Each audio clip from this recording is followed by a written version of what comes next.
আবু দাউদের হাদিস 2325 নম্বর হাদিস। এই হাদিসের বর্ণনাকারী আয়েশা সিদ্দিকা রাদিয়াল্লাহু তাআলা আনহা তিনি বলেন, কানা রাসূলুল্লাহ সাল্লাল্লাহু আলাইহি ওয়াসাল্লাম ইয়াতাহাফফাযু মিন শা'বান মা লা ইয়াতাহাফফাযু মিন গায়রিহি।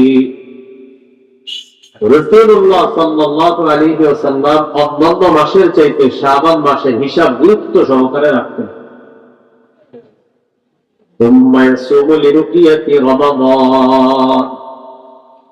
এরপর রমজানের চাঁদ দেখা গেলে রমজানের রোজা রাখতেন।